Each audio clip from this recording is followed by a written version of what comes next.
पार्थाय प्रतिबोधितां भगवता नारायणेन स्वयं व्यासेन ग्रथितां पुराणमुनिना मध्ये महाभारतम् अद्वैतामृतवर्षिणीं भगवतीम् अष्टादशाध्यायिनीम् अम्ब त्वामनुसन्ददामि भगवद्गीते भवद्वेषिणीम्। नमोऽस्तु ते व्यासविशालबुद्धे फुल्लारविन्दायतपत्रनेत्रां येन त्वया भारत तैलपूर्णप्रज्वालितो ज्ञानमयप्रदीपः प्रपन्नपारिजाताय तोत्रवेत्रैकपाणये ज्ञानमुद्राय कृष्णाय गीतामृतदुहे नमः। सर्वोपनिषदो गावो दोग्धा गोपालनन्दनां पार्थो वत्ससुधीर्भोक्ता दुग्धं गीतामृतं महत्। गोपिका जीवनस्मरणं गोविन्द गोविन्द। सद्गुरुनाथ महाराज की जय।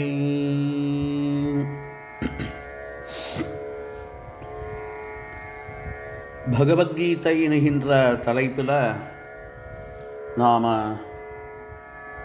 ஏற்கனவே ஒரு பதிவை பார்த்துள்ளோம். அதில் நாம் கீதை என்கின்றது எந்த அளவுக்கு நாம் நம்ம வாழ்க்கையில் நம்மளை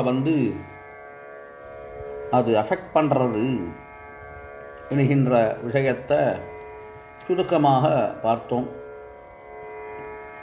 சர்வலோக ஆராத்தியமான கிரந்தம் பகவத்கீதை. இதை இந்த சயின்டிஃபிக் யுகத்தில் கூட முன்னேறி கொண்டிருக்கக்கூடியதான மாணவ சமூகம் அவர்களுக்கு அவர்களுடைய வாழ்க்கையில் என்னென்ன விஷயங்கள் அபாவமாக உள்ளதோ அதை அனைத்தையும் நமக்கு கீதையினால் அறிய முடியும்.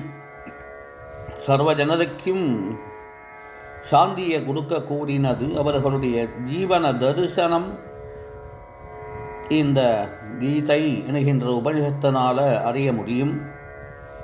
அது ஆதரணையில் கொண்டு இல்லை கீதா வாக்கியங்களை ஒரு பிரச்சோதனமாக கொண்டு நம் வாழ்க்கையை முன் நடத்தினோமாகில் ஒரு காலம் ஒருவனுக்கு வீழ்ச்சி என்கின்றது ஏற்படாது. இப்படி நமக்கு பார்க்க முடிஞ்சது. கீதை அப்படின்னாலே எல்லாருக்கும் நினைவு வரக்கூடியது சாக்ஷால் பகவத்கீதையே. ஆனால் கீதை அப்படிங்கிறது நிறைய கீதைகள் இருக்கு.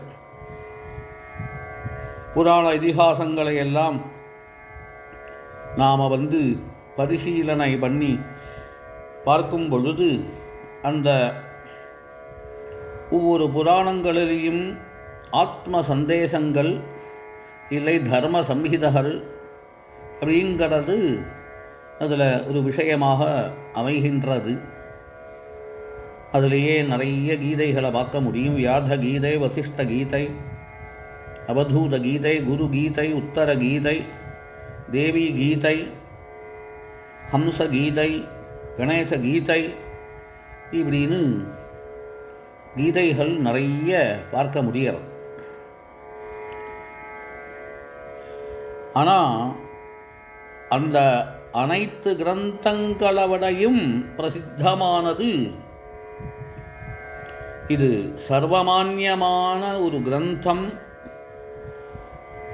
பிரசித்தமான கிரந்தம்.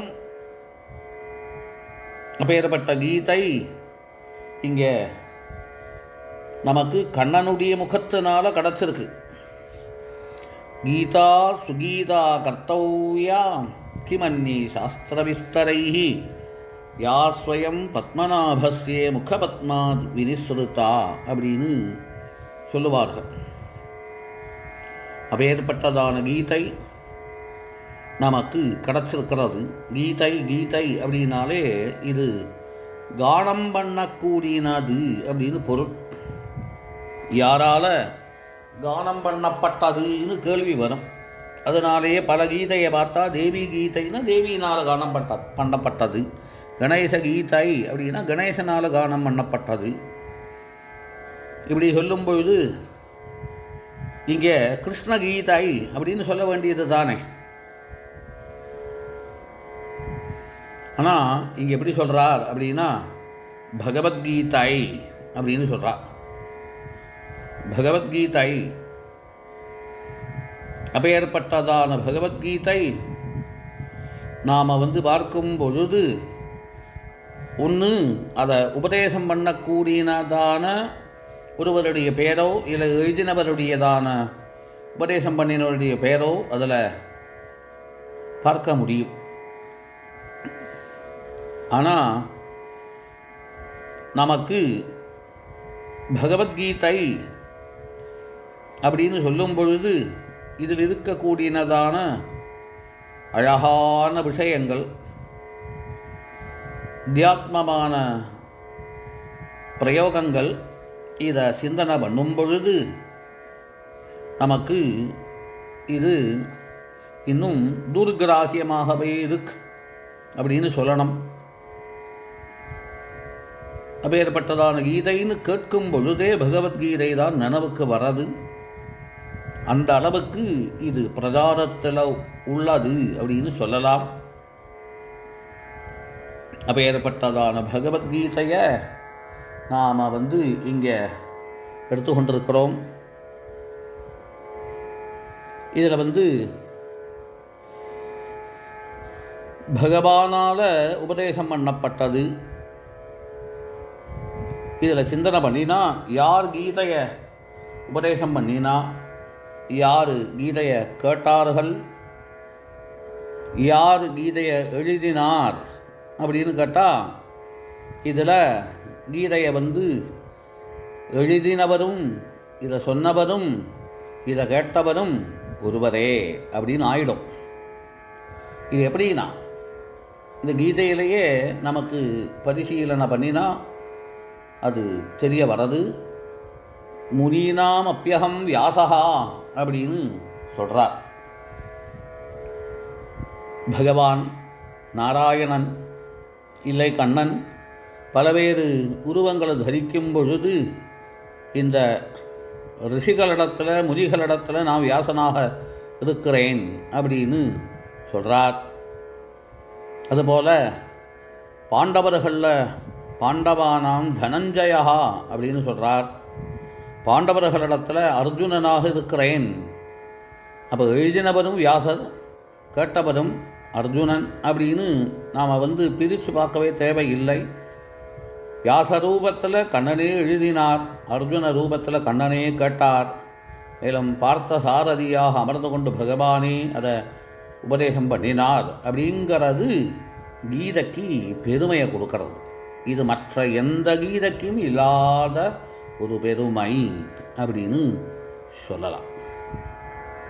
நமஸ்காரம்.